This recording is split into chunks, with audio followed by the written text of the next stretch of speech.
Naalala mo ba yung time na sinabi mo sa sarili mo, this year, mag-iipon na talaga ako? Day 1, sobrang hype mo pa. Ganado ka masyado at super motivated ka. After 1 week, okay pa rin naman. Parang kaya mo pa rin kahit hindi mo pa nakikita yung resulta. Pero after 1 month, parang wala nang nangyayari. Yung ibang tao, tuluyan nang nakalimutan ang goal nila. Ayon kasi sa studies, karamihan ng New Year's resolution, lalo na ang diet goals, hindi tumatagal beyond a few weeks. Sa umpisa lang, around 75% ng tao ay consistent pa after 1 week. Pero pagdating ng first month, biglang bumabagsak ang commitment nila. So basically, around 8% lang ng mga tao ang successful sa long-term goals nila after 1 year. Ibig sabihin, hindi ka nag-iisa. At ganito rin ang nangyayari karamihan sa atin pagdating sa pera. Meron naman tayong mga goals na gusto natin makapag-ipon or even gusto natin maging financially stable. Pero after lang ng ilang buwan, nawawala ang momentum, nawawala yung goal, parang balik ulit sa simula. Sa video na to, matututunan mo ang 4-step process na ginagamit para ma-achieve ang goals ng mas effective, lalo na pagdating sa finances. Ipapakita ko sa inyo kung bakit hindi sapat ang goals lang. At ipapaliwanag ko rin kung anong isang bagay na ginagawa talaga ng mga taong umabot sa financial goals nila. Hindi lang ito based sa experience o opinion. May science at psychology sa likod kung bakit gumagana ang process na to. Kung gusto mong mag-ipon ng tuloy-tuloy, maabot ang financial goals mo, this video is for you. Step 1, set a clear goal. Ang goal ay hindi lang basta ambisyon o pangarap sa buhay. Ito ay specific target na may amount at deadline. Ito ang simple rule. Kapag malabo ang goal mo, malabo rin ang resulta mo. Kapag ang goal mo ay hindi specific, walang numbers, walang deadline, at kulang sa details, hindi umaandar ang utak mo para magsimula. Wala itong clear na direction kung ano ang gagawin, kailan, at gaano kalaki ang kailangan mong effort.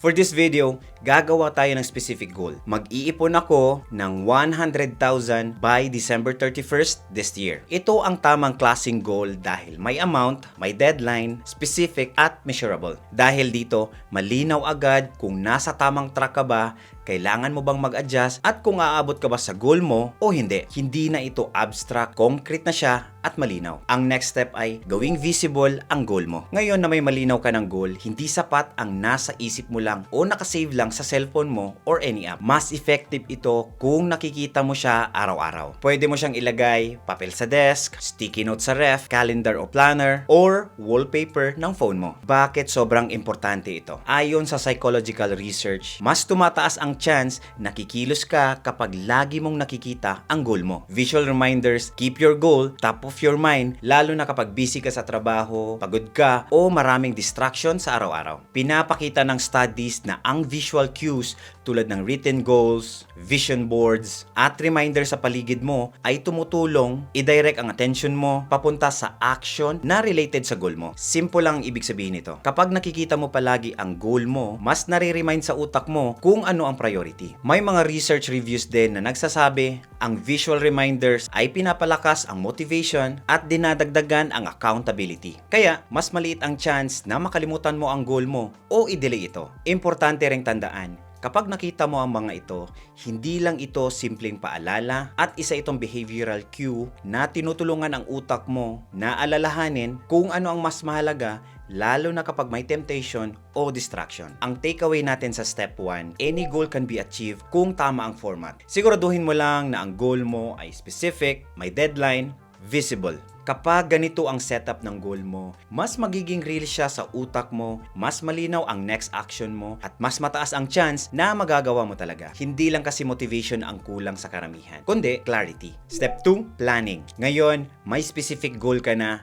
hatiin naman natin ang goal mo sa maliliit na actions. Maraming tao ang may malinaw na goal pero dito sila natatalo. Wala silang plano. Tandaan mo, a goal without a plan is just a wish. Kayo na may specific goal ka na, ang tanong ay hindi na gusto ko ba, kundi paano ko siya maaabot. From big goal into small steps. Balikan natin ang example natin kanina na mag-iipon ako ng 100,000 by December 31st this year. Kung titignan mo ito, this is one big number. Nakaka-overwhelm siya. Kaya, ang gagawin natin, hahatiin natin ito into small steps. For example, 100,000 divided by 12 months equals 8,333 per month or around 275 per day. Bigla bigla na siyang naging realistic, di ba? Bakit ba gumagana ang ganitong planning? Ayon sa behavioral psychology, mas nagkakaroon ng aksyon ang utak kapag malinaw ang next step at mas maliit ang kailangan mong gawin ngayon. Kapag sobrang laki kasi ng goal, ang natural na reaksyon ng utak ay iwasan ito. Pero kapag hinati natin ito into small task, mas madali itong simulan at ituloy-tuloy. Ngayon naman, tanungin mo ang sarili mo, saan manggagaling ang 8,333 every month? Sa sweldo mo ba, side hustle, o bawas sa expenses? Ito ang planning part na madalas ini-skip ng tao. Ito ang example planning natin. 5,000 automatic sa savings kada sweldo at ang 3,333 from expenses cuts. Ibig sabihin, less shopping, less eating out, at kung ano-ano pa. Hindi mo kailangan ng perfect plan. Ang importante lang, meron kang direksyon. You need to schedule it. Don't just think about it. Planning is scheduling. Ilagay mo ito sa calendar mo. Kailan ka mag-iipon, kailan ka magta-transfer sa savings or investment, kailan ka magre-review ng progress mo. Kapag nakaschedule kasi, mas nagiging non-negotiable siya at nagiging habit. Hindi every month perfect ang plano mo. Kasi baka may mga emergencies, temptations, at bigla ang gastos. Kaya sa planning stage pa lang, itanong mo sa sarili mo, ano ang gagawin ko kapag kulang ang saving ko this month? Saan ba ako pwedeng bumawi next month? Ito ang kaibahan ng realistic planning versus wishful thinking. Ang takeaway naman natin sa step 2, hindi ka natatalo dahil kulang ka sa sipag. Kadalasan, kulang ka lang sa malinaw na plano. Effective planning means hinahati ang malaking goal sa maliliit na steps, ina-align sa income at expenses, may schedule, may allowance for real-life problems. Kapag may plano ka, mas bumababa ang overwhelming na task. Mas nagiging consistent ang action at mas tumataas ang chance na maaabot mo ang goal mo. Clarity creates action at ang action ang nagdadala ng resulta. Step 3, execution. Ngayon, tapos ka na sa dalawang mahalagang bagay. May clear goal ka na, may mas maayos na plano ka na. Pero ito ang totoo. Ang next step ang pinaka-importante sa lahat. Gumawa ka ng system. Huwag lang umasa sa motivation.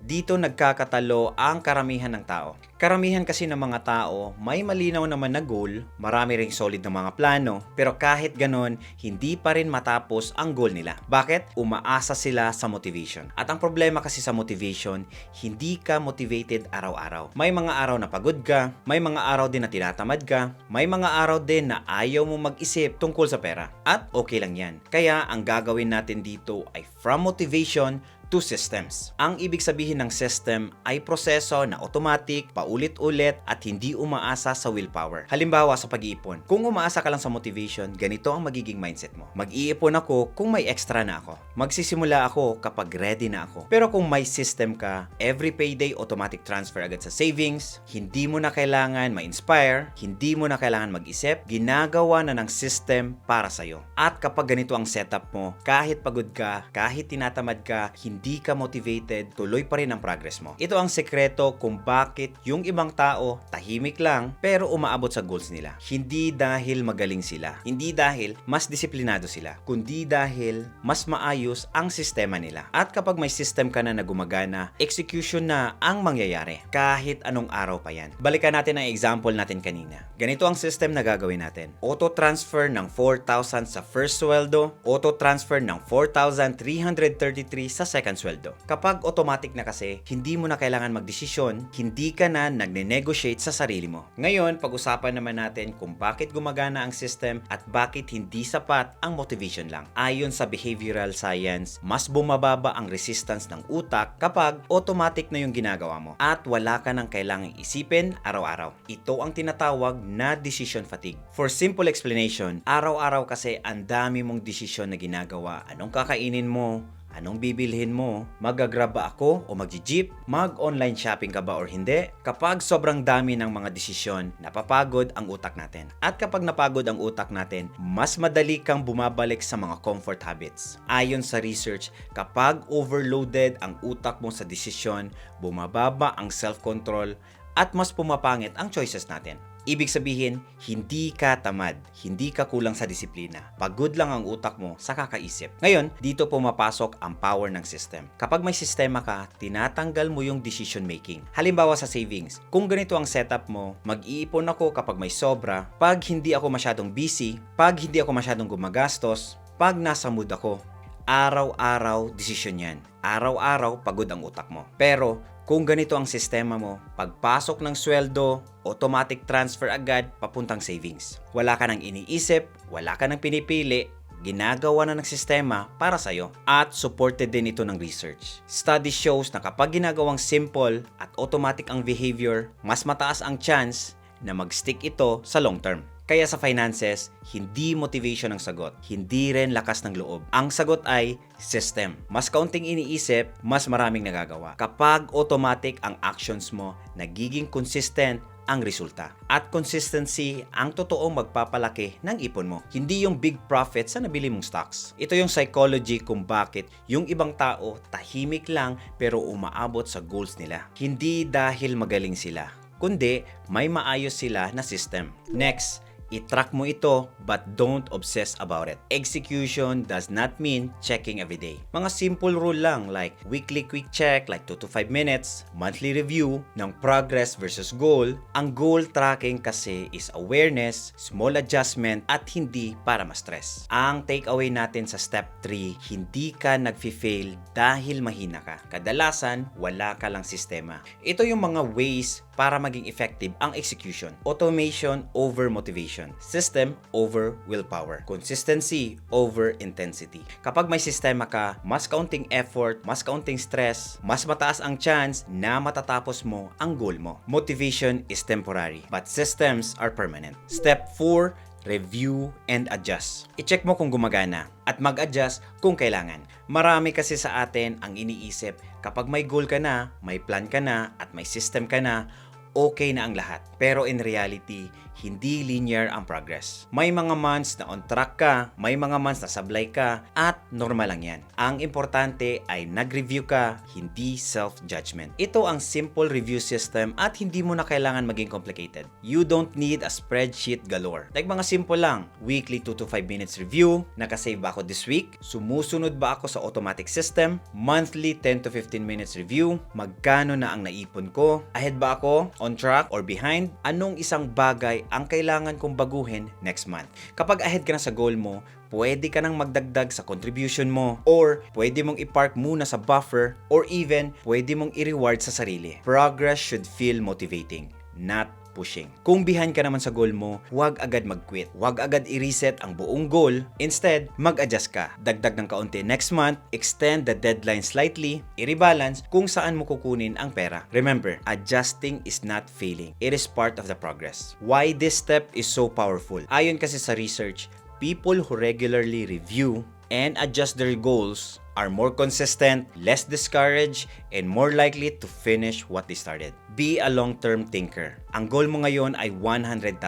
Pero ang mas mahalaga ay ang skill na binubuo mo. Planning, consistency, habits, self-awareness, adaptability. Ito naman ang mga tools or way na magagamit mo para mas mapabilis mo ang pag-save mo. Investing, paying off debt, increasing income, and less expenses. Ang takeaway naman natin sa step 4, hindi ka dapat matakot na mag-check ng progress. Mas delikado ang hindi nag-check. Effective review means regular but simple, focus on learning and not blaming, flexible adjustments. Kapag marunong kang mag-review at mag-adjust, hindi ka madaling sumuko. Mas tumatagal ka sa proseso at mas malaki ang chance na maaabot mo ang goal mo. Goals are not one-time decision. They are ongoing conversation with yourself. Quick science lesson naman tayo. Ayon kay Andrew Huberman, isang neuroscientist, ang dopamine ay hindi lang reward chemical. Ito ang chemical ng motivation, progress, and effort. Meaning, mas ginaganahan ka kapag clear ang goal mo, mas measurable ang progress, may small wins. That is why, isang goal lang muna. Huwag sabay-sabay. Ipon muna ngayon, next goal later. Also, interesting part na sinabi niya, okay lang i-visualize ang failure. And lastly, limit ang distraction. Huwag yung 10 goals in 1 year. Maybe 1 or 2 major goals lang in 1 year. That is how the brain stay focused. Sana po nakatulong ang video na to para mas luminaw sa'yo kung paano mo maaabot ang kahit anong goal, lalo na pagdating sa pera. Tandaan, hindi sapat ang pangarap lang. Kailangan mo ng malinaw na goal, maayos na plan, at higit sa lahat, tamang sistema. Kung gusto mo pang i-level up ang finances mo, hindi lang basta basic tips, I offer one-on-one financial coaching. Kahit nasaan ka man sa mundo, sa coaching natin, tutulungan kitang i-track ang savings mo, mag-plan ng investment mo, at gumawa ng personalized strategy para ma-reach mo ang financial milestone mo. Imagine this, may guide ka na sa bawat step mo, mas malinaw ang direksyon, mas mabilis ang progress, at mas confident ka pa sa bawat financial decision mo. Kung interesado ka, just click the link in the description below at mag-book ng session. Kahit saan ka man sa mundo, pwede tayong mag-work together para unti-unti nating maabot ang goal mong financial freedom. At syempre, kung may natutunan ka sa video na to, please don't forget to like, subscribe, and click that notification bell para lagi kang updated sa mga financial tips at strategies na swak para sa mga Pinoy. Thank you so much po for watching and see you in the next one. Salamat!